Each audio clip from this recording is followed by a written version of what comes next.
여러분 성경학교에 오신 것을 환영합니다. 네, 네, 무슨 말이냐? 성경 어렵게 하려나 보다 이렇게 생각 안 하셔도 되고요. 차근차근 이게 무슨 내용인지 이해하실 수 있도록 그렇게 설명을 해 나갈 거예요. 자, 여러분 맨 처음에 우리는 시편 전체가 어떻게 생겼는지, 시편이란 책이 도대체 어떤 구조를 가지고 있는지부터 설명을 좀 해보도록 그렇게 할게요. 자, 시편 전체가 몇 개의 기도 찬양으로 되어 있다고요? 150개로 되어 있습니다. 그런데 그 150개의 시가 5개의 책으로 또 나눠진다는 사실을 여러분 알고 계신가요? 자, 오늘 제가 칠판을 준비해 달라고 말씀을 드렸는데요. 지금 이거부터 쓰면 안 되겠네요. 오늘은 1권을 쓸 거니까 지우지 않도록 하기 위해서 그냥 구두로 하겠습니다. 자료에 다 있어요. 자, 시편은 전체가 몇 개의 책으로 되어 있다? 5개의 책으로 되어 있는 거예요. 그래서 자료에 보면 있을 겁니다. 1권은 1편부터 41편이에요. 이제 오늘 우리가 할 부분이거든요. 자, 오늘 몇 권을 한다? 시편 제 1권을 오늘 할 건데, 자, 몇 편부터 몇 편까지로 되어 있죠? 1편부터 41편까지로 되어 있어요. 2권은 다음 시간에 할 건데요. 42편부터 72편. 3권은 73부터 89까지. 4권은요? 90부터 106. 5권은요? 107부터 150. 이렇게 되어 있습니다. 그게 뭡니까? 참 특이한 숫자들이 많잖아요. 그렇죠? 73, 107, 평소에 우리가 잘 안 쓰는 그런 숫자들인데요. 그런 특별한 숫자들이 이렇게 나옵니다. 3주 정도 시편 공부하시고 나면 이런 숫자들이 상당히 좀 익숙해지시고 그 시편 전체의 흐름이 눈에 들어오시리라 생각을 하게 됩니다. 자, 아무튼 이 5개의 책으로 나눠졌다는 게 무슨 말일까요?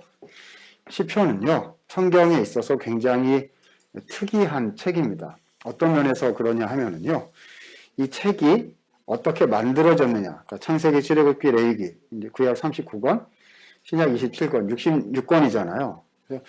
대부분의 책들은 어떻게 되어 있냐 하면 1장부터 마지막 장까지 저자가 순서대로 기록을 했단 말입니다. 창세기 1장부터 순서대로, 이게 역사 순서대로 되어 있는 거잖아요. 그래서 요셉이 죽는 창세기 50장까지. 무슨 말이냐? 1장부터 시작해서 50장까지 순서대로 읽어야 이게 전체가 어떻게 된 건지를 이해할 수가 있단 말입니다. 무슨 말씀인지 너무 당연하잖아요. 그죠? 그런데 시편은 그런 식으로 구성되어 있는 게 아니란 말입니다. 왜죠?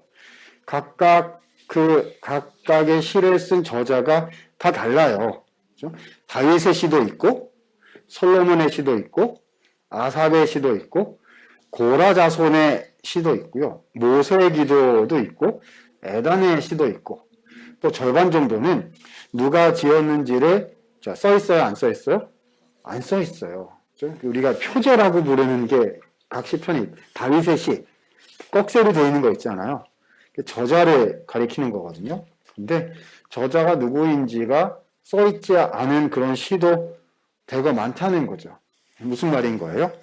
따로따로 개별적으로 지어진 개별적인 시, 편들이었는데 어느 순간에 그걸 이렇게 모아서 책을 하나 딱 만들었더니 뭐가 됐다? 시편 제 1권이 됐다. 그 다음에 또 모아서 만들었더니 제 2권, 3권, 4권, 그래서 몇 권까지요? 5권까지 됐더라. 이런 얘기인 겁니다. 그러니까 뭘 생각하시면 되는 거죠? 찬송가예요, 찬송가. 그죠? 찬송가 보면 2000년대에 누가 썼다, 1900년대에 누가 썼다, 1800년대에 누가 썼다 이렇게 써 있잖아요. 근데 그게 순서대로 그렇게 1장, 2장 이렇게 돼 있나요? 아니죠. 다 따로따로 돼 있고 작장 이상도 있고 이런 주제별로 묶여져 있잖아요. 그래서 1장부터는 하나님께 영광 돌리는 찬양들이 좀 먼저 나오고 은혜와 사랑 부분은 저 뒤에 나오고 이런 식이잖아요. 확 이해되시죠? 더 이해가 안 되시면요. 복음성가 찬양집이 나왔다. 아니면 성가대 악보집 뭘 만들었다. 뭐 이렇게 생각하시면 확 이해가 되실 거예요. 자, 따로따로 지어진 그런 시들인데, 자, 묶어서 뭘 만들었다? 1권, 2권, 3권, 4권, 5권의 책을 만든 아주 특이한 형태를 가진 책이 바로 구약의 시편이라는 책이다. 이렇게 생각하시면 된다는 겁니다. 자, 잘 따라오고 계시죠? 자, 그럼에도 불구하고 이런 점은 있어요. 자, 이 컬렉션으로 묶여진 덩어리들이 있습니다. 그래서 다윗의 시들이 이렇게 흩어져 있는 게 아니라 어떻게 되어 있어요? 자기들끼리 이렇게 묶여져 있어요. 그렇죠? 팀으로 다닌단 말입니다. 예를 들면 3편부터 41편까지. 자, 시편 제1권이 몇 편부터 몇 편이다? 1편부터 41편인데요. 3편부터 41편, 그러니까 대부분이 다윗이 모음집으로 되어 있습니다. 컬렉션이라는 거예요. 그렇죠? 그 무슨 말이죠? 묶음집이 이렇게 있었는데 그 묶음집이 1권 안에 이렇게 들어왔을 가능성이 상당히 있는 거죠. 뭐 정확히는 알 수 없지만요. 그래서 이렇게 묶여져 있어요. 고라 시편들도 이렇게 묶여져 있는 경우들이 있고 아사베 시도 묶여져 있는 경우가 있고요. 우리가 이제 세 번째 주에 하겠지만은 성전에 올라가는 노래라는 15개의 노래가 있습니다. 하나님은 너를 지키시는 자, 그 찬양에 나온, 그렇죠? 내가 산을 향하여 눈을 들리라. 그런 종류의 찬양들이 나오는 성전에 올라가는 노래라는 그런 15개의 시가 있는데 그 15개도 묶여져 컬렉션으로 이렇게 같이 붙어 있어요.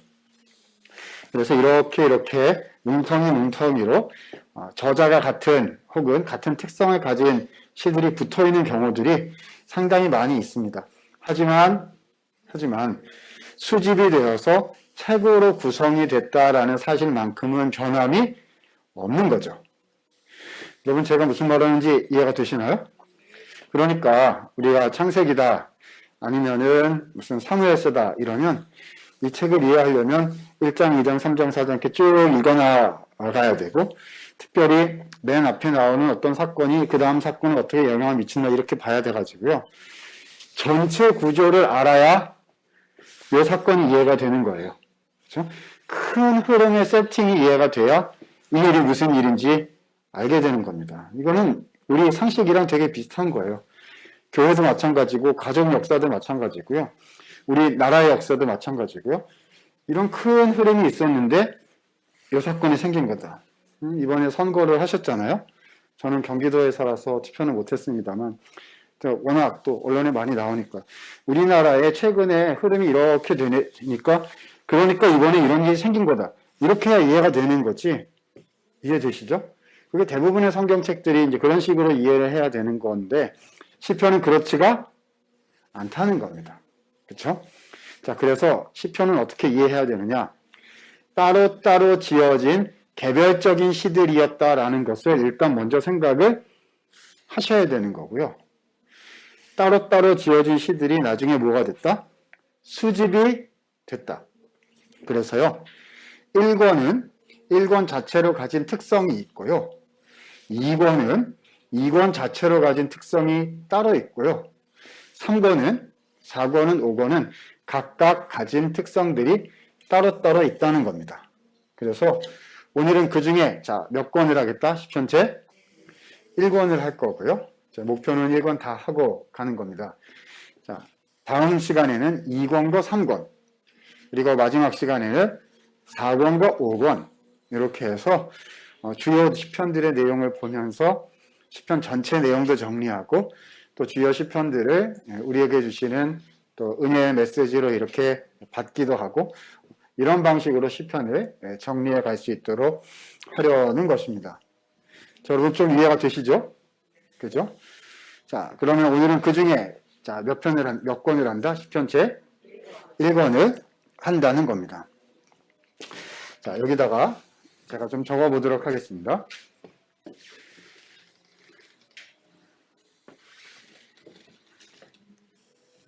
자, 시편 1권은 몇 편까지 있다고요? 1편부터 시작해서 41편까지 총 41개의 시로 구성이 되어 있습니다. 근데 제가 이미 말씀을 드렸듯이요. 이 중에서 컬렉션으로 뭉텅이로 들어와 있는 그런 컬렉션이 하나 있습니다. 자, 몇 편부터 몇 편까지일까요? 3편부터 시작해서요. 3편부터 41편까지 자, 누구의 시 모음집이다? 다윗 시 모음집으로 되어 있습니다.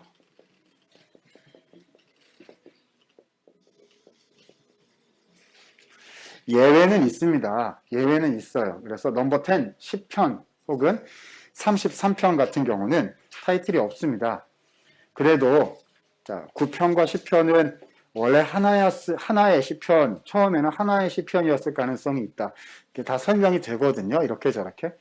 그래서 3편에서 41편까지를 다윗이 모음집으로 보는 거는 너무 당연한 그런 얘기가 되겠습니다. 자, 그러면 한번 생각해 보도록 하죠. 자, 시편 1권에는요. 다윗 이외에 다른 저자는 있을까요? 없을까요? 없어요. 그죠? 여러분 시편에 나오는 대부분의 저자들은요.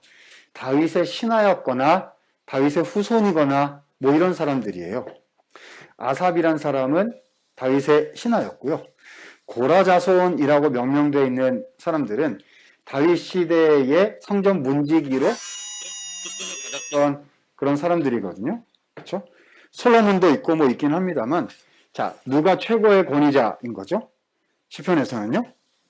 다윗이 최고의 권위자라는 거예요. 자, 그런데 다른 저자들은 나와요, 안 나와요? 1권에? 안 나오고 누가 혼자 무대를 독차지하고 다윗이 혼자 무대를 독차지하고 있다는 겁니다.